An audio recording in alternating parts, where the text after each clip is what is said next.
and deeply. Exhale slowly and completely. One more time. Inhale slowly and deeply. Exhale slowly and completely. Allow your body to relax. Bless them with peace, love, joy, happiness, good health, and true wealth. With the energy of love, bless everyone in Chennai, in Tamil Nadu, in India, and the world with joy, love, peace, good health, and true wealth. Experience you are being blessed by the people whom you bless. Be willing and accept the blessings from the people whom you have blessed.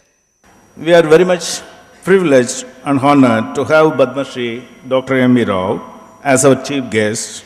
Dr. Rao is currently the president of Agri Biotech Foundation in Hyderabad.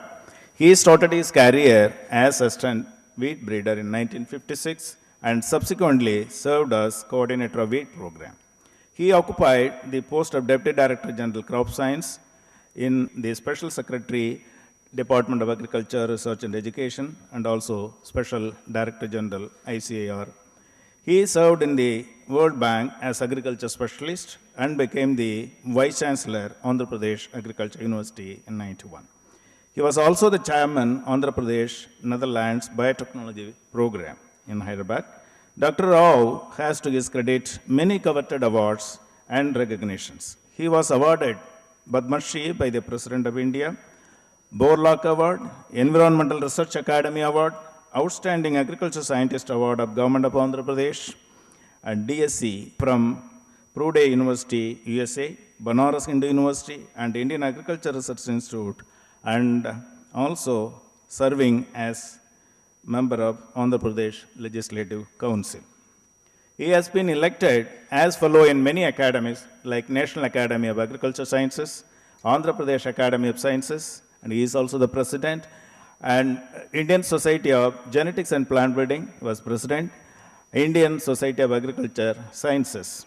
We wholeheartedly welcome you, sir, and your gracious presence and guidance will take us to the right path in the search of scientific facts of Noni.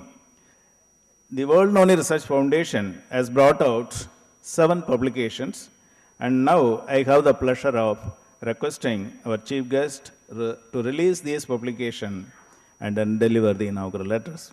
The first publication is the Compendium on Noni Research, and I request Professor P.I. Peter to receive the copy after the release.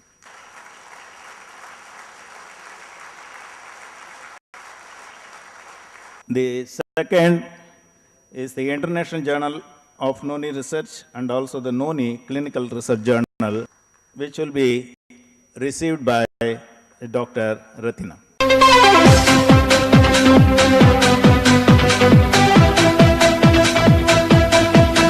The third one is the annual report of World Noni Research Foundation for the year 2008, which will be received by Dr. K.V. Peter, the director of World Noni Research Foundation.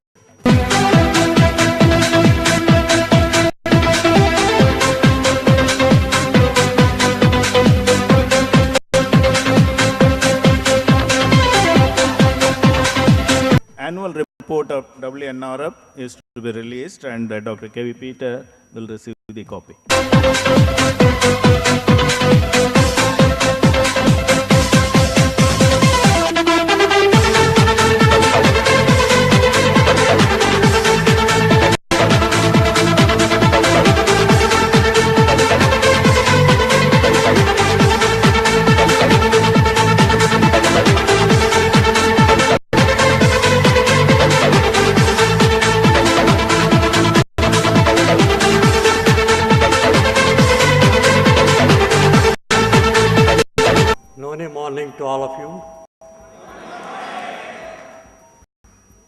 I am really honored to have been invited to participate in this spectacular conference.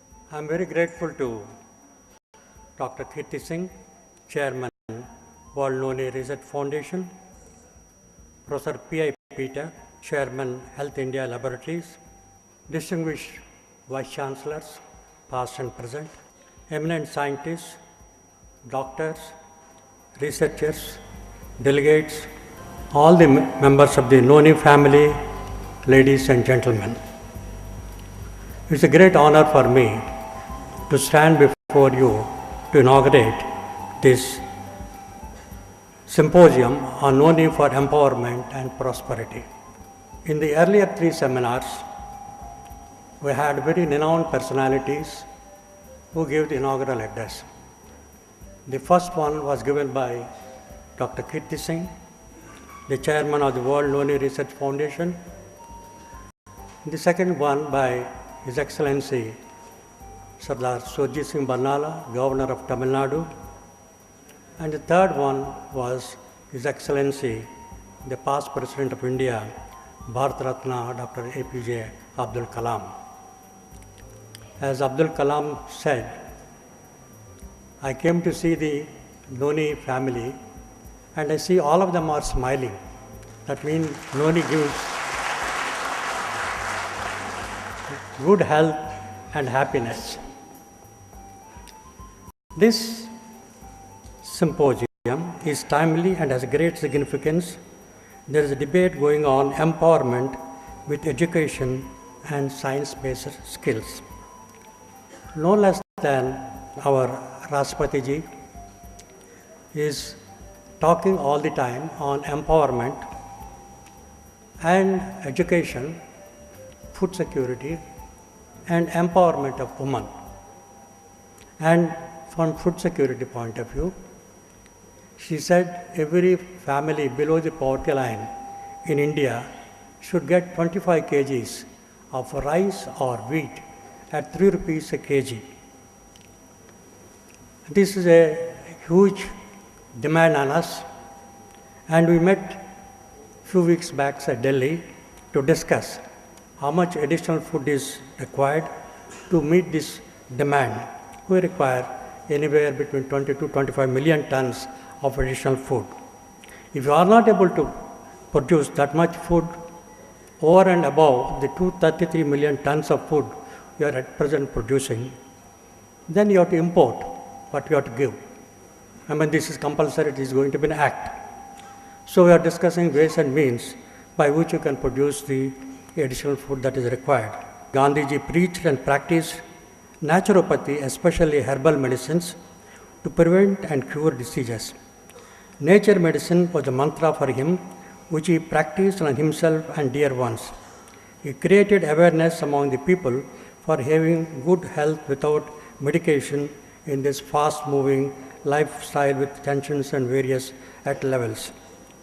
I am very much delighted to know that Indian Noni, popular as the Indian mulberry, botanically known as Morinda citifolia, got a lot of health benefits, and this plant is native to India and seen in many parts of our country, including Andaman Nicobar Islands. I'll go into that a little later on, but I must give credit to Dr. P.I. Peter for introducing me to this Noni plant. I was attending a conference, national symposium on oil palm convened by Dr. Ratnam at Vijayawada 3 years back. And then at that time, Dr. Peter has put up an exhibition on Noni plant and the products from Noni. That is the first time I came to know the importance of Noni. Till then, as a botanist and agriculturist, I did not know the importance of Noni. I used to see this plant. I am brought up on a farm, and we had a lot of native plants in the farm. And Noni plant was there, which in Telugu used to say Togarachattu. That means it is bitter plant, bitter fruits. And everybody said it is useless plant, of no use.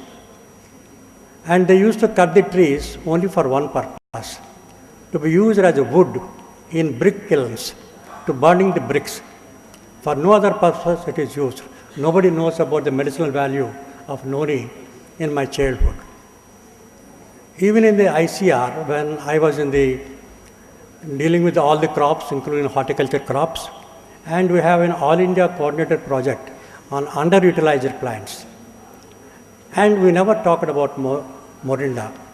I'm really very happy Dr. H.P. Singh, after he took over as the Deputy Director General of Horticulture in the ICR, he brought to light the importance of noni, and I understand now many of our programs and research stations in horticulture are doing work on noni and going to all the different aspects of management, pest control, etc. of noni. Thank you, Dr. Singh, for bringing the importance of noni to the world.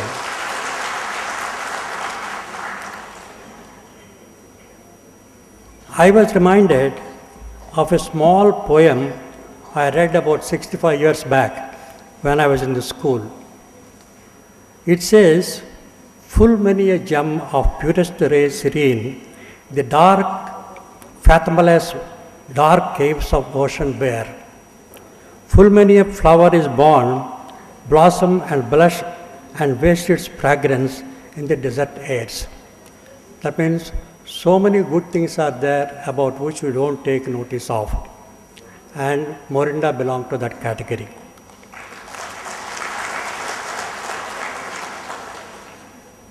And I used to talk about the medicinal and aromatic plants because that program is also a big program in the ICR.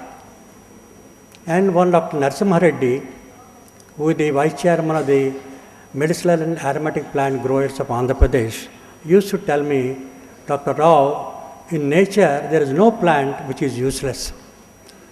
Only thing is you have to know what's the value. Unless you do research on each plant, you don't know the value. So what are you doing in your childhood? All your medicines are Ayurvedic. Your grandma was giving you the ginger, dried ginger, or pepper, or turmeric, and the spices like cardamom, cloves, etc. If you got any fever, headache, or stomachache, or some other thing, all these medicines are based on Ayurvedic, all old grandma recipes. But gradually now we have evolved, and now we are getting antibiotics. For every disease, every problem, we have the chemical, the allopathy treatment now. The medical value and the nutritional values of noni are known to many people in China, Japan, Indonesia, Malaysia, and the Pacific Islands, and Andaman Nicobar Islands.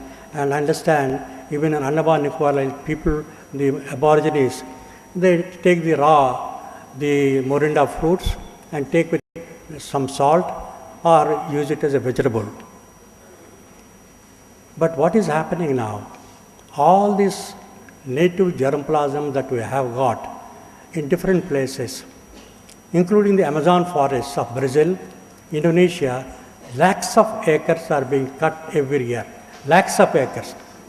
Only to put plantations of oil palm or something, commercial crops, because man is greedy, he wants to get more money, and all this natural wealth is going away. And everybody is very anxious to collect the germplasm. Dr. Kanayan, Dr. Gautam, etc., who are in charge of the biodiversity of the country, collection, maintain them and all that, and regulate the outflow and inflow of the materials, they are very much concerned. In fact, we are meeting on the 30th and 31st of this month at Ranchi.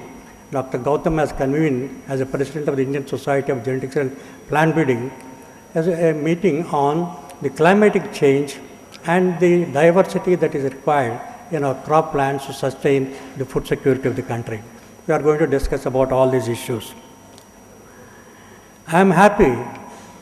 From 2001, you started, you are perhaps the youngest the society, and I see such a huge people. Even in our societies which are 50 years, 60 years old, I don't see such vast gathering of people. I think all of you are convinced, are hypnotized, I think Dr. Peter, and then you are all present here, and then you are looking for the happenings and outcomes of our discussions in the Noni. I am also happy to note that European Union has accepted Noni juice as a novel food, and commercial interest in Noni has increased tremendously in the recent years, and 19 patents have already been registered in the US Patent and Trademark Office since 1976. When such is the advancement and made elsewhere in the world, we in India were not aware of this wonder plant. So things are changing. I hope we'll get more and more products and more patents coming from this wonderful plant and its products. It is gratifying to note that the World Noni Research Foundation could recognize the wonderful qualities of this miracle plant and started during the last decade.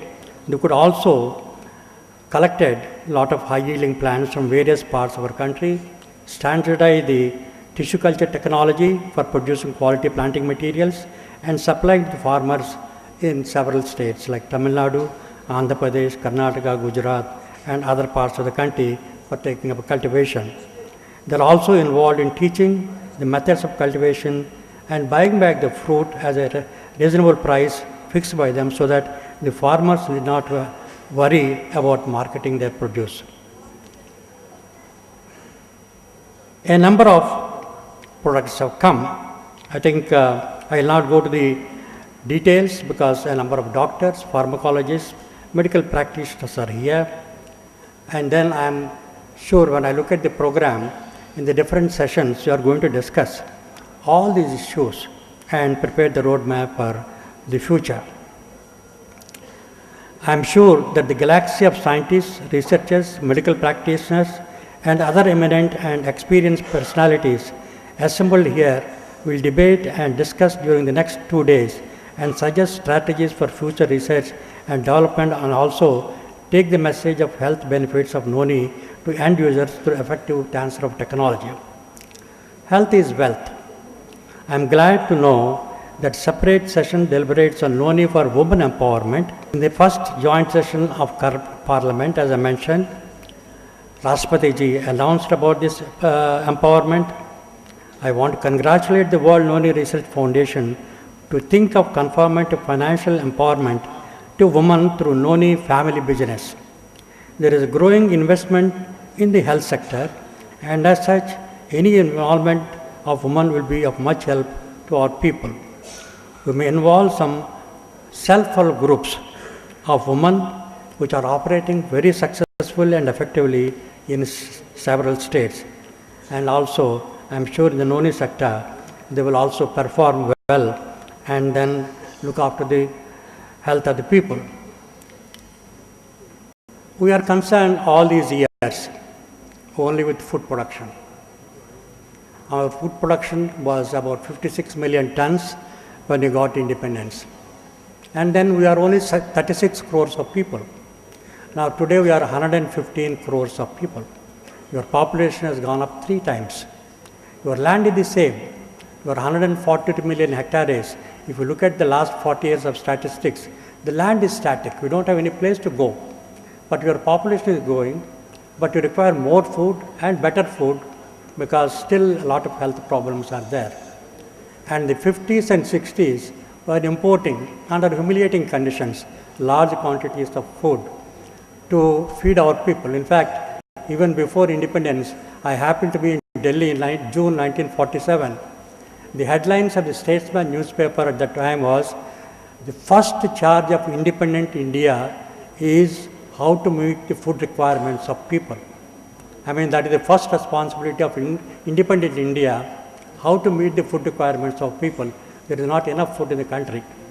So we have to import large quantities of food, thanks to the Green Revolution brought by the great scientists, and then farmers, and then input agencies, policy makers. Now India is one of the biggest food producing countries in the world.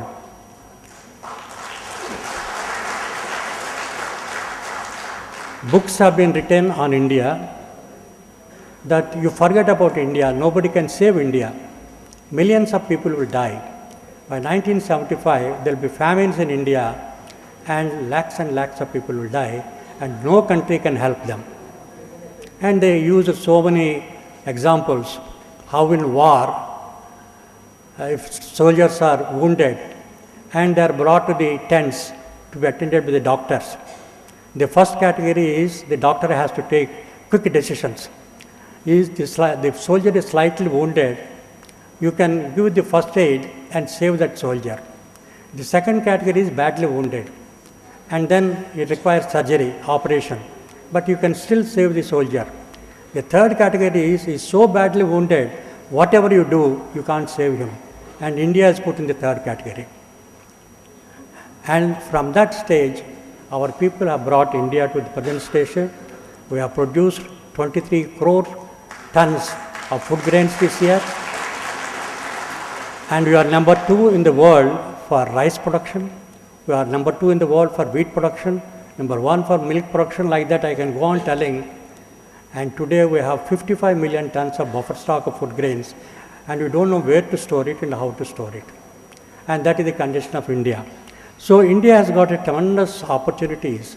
And in this scenario, I am always reminded of Madam Indira Gandhi, who used to tell, no country can raise its head among the community of nations if it cannot feed its own people.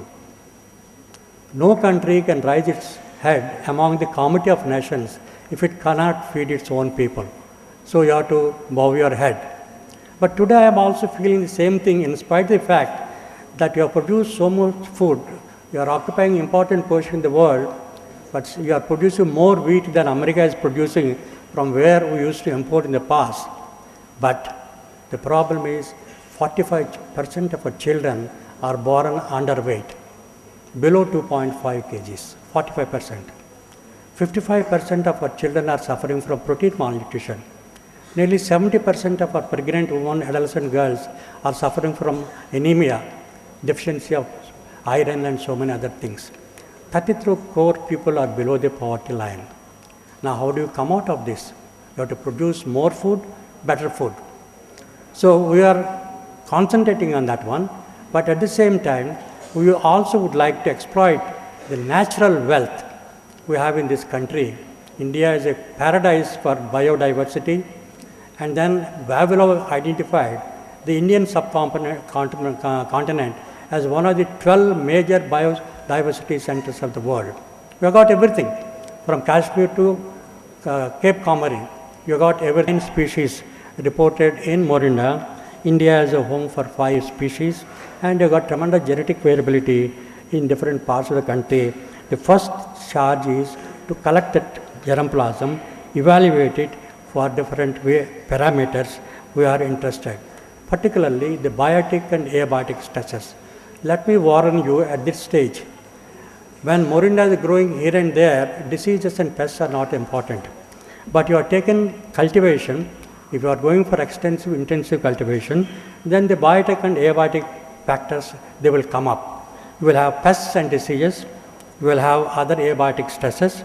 Then you have to look for the genotypes which do not suffer from these deficiencies. So first charge is to collect the germplasm and also identify areas and agronomic practices which produce higher chemical constituents which go into the noni preparations, because it varies from soil to soil, agronomic region to agronomic region, and then we have to work out. Because organic farming, inorganic farming, when you apply nitrogen, phosphorus, potash, micronutrients in different doses, as Dr. Kirti Singh has said, then the constituents also change. We have to evaluate and then communicate these things. The second thing is, since Morinda being a tree which takes more years to give economic returns, appropriate intercrops are to be identified. I cannot wait for 7 years, 10 years for noni fruit to come and to exploit. In between, can you put some intercrops? Can you put, as Dr. Abdul Kalam suggested, can you put coconut and arecanut, etc., as intercrop, or between 2 rows, can you grow any medicinal plants, etc.? I think the farmer has to get more income, so the intercrops are to be identified. Post-harvest technology is a number 1 priority. In horticulture and also crops, we are losing anywhere between 60,000 to 80,000 crores of worth of products every year in the post-harvest stages. We are not producing even 2% of our horticultural material, where America is processing 90%. Even Philippines and Thailand are processing 70%. India is not processing even 2%. And we are losing 80,000 crores worth of materials. Same thing, in the case of noni, if the fruits are not harvested at the right time, transported, packaged and processed, perhaps they will not be useful. Take for example, rice bran, the bran you get from rice. It is one of the richest sources of oil, the rice bran oil, which you get as granola in the market. Now nobody was bothered about it, but we started work from zero. Now we are producing 7 lakh tons of rice bran oil, richest oil, but it has to be processed within 24 hours. Otherwise, the oil gets spoiled. So, mechanism. So, same thing with noni. If you keep the fruit for some time, it produces a rotten smell, and you cannot even stand that one. The next one I would like to say, you are looking at the empowerment. And then the noni products. My good friend Dr. Veera Reddy in Hyderabad supplies me the noni bottles every time. But the price is, they are putting at 1100, 1200. Can the Aam Aadmi purchase that one? Is it restricted only to rich people, middle class people, etc.? But my problem is the poor people. Now, crores and crores of people are poor, suffering from so many diseases. And noni is the answer for many people. But can it be Aam Aadmi friendly? Can you make it cheaper so that the Aam Aadmi gets the... So our criterion is also, it is not only production, mass production, but production by the masses. And then the farmer should be able to grow it and use it. I believe in that fish analogy, which I used to see in Philippines. If a man is hungry and if you give him fish, he will eat the fish and satisfy himself that day. But if you teach him how to catch the fish, he will eat for the rest of the life. So we have to educate. The transfer of technology becomes very, very important. I remember Dr. Norman Borlaug, the Nobel laureate, who had done the maximum service to humanity, who passed away only 12th of this month in America at the ripe age of 95 years. When he came to India for the first time in April 1963, I was asked to take him around the wheat areas. After that, he gave, after 1 week of showing all Indian wheat situation, he gave a talk in the Indian Agriculture Research Institute. Then he said, if I am a parliament member in India, every 1 hour I will get up and say, more inputs, more inputs, more inputs to the crops. Because you are not giving any inputs, but you are expecting bumper crops. From where will they come without input? How the output comes? Today I say, if M.V. Rao becomes a parliament member, every 1 hour I will get up and say, more transfer of technology, more extension, more extension. Extension is not going to the farmers. Some farmers say, we have not seen the agricultural officers or anybody who will give new knowledge in the last 7-8 years in our villages. So the question is the noni cultivation and how to manage that knowledge has to spread to the farmers. So extension becomes very important. The other one I would like to say, you are doing a lot of basic work on the Morinda, biotechnology. Dr. Abdul Kalam also mentioned about these things in his talk. You are doing a lot of biotechnological work and tissue culture. Now the problem is Morinda is a tree. It takes a lot of time to mature and bear fruits and all that. Can we think about some plants of Rubiaceae family to which Morinda belongs, but they are shrubs and herbs, and then which can be cultivated easily and the product can be taken quickly. Can you think about some of the plants of Rubiaceae family to which Morinda belongs, which can be easily maintained? And the last one is Dr. Abdul Kalam mentioned, and I also would like to repeat, is the validation for specific ailments and diseases by the noni products. I mean, I think a lot of work has been done from beginning to the end, and then finally say, yes, this product is specifically good for such and such a thing, and you have got the scientific proof. I'm sure our doctors and pharmacologists and other people who are present here will look into this particular thing so that people will have the confidence. At the end, I thank my esteemed colleague Dr. Kitty Singh, Chairperson WNRF, and Professor P.I. Pita, Chairman Noni Biotech Private Limited, for giving me the opportunity to be with a galaxy of eminent people working for the cause of empowerment and prosperity for Aam Aadmi and their health. I have great pleasure and happiness to formally inaugurate this National Symposium, Noni Search 2009, for the empowerment, and hope that after useful interactions and deliberations, it will give a roadmap for future planning and guidance. God bless you. Jai Hind. Noni family. Thank you.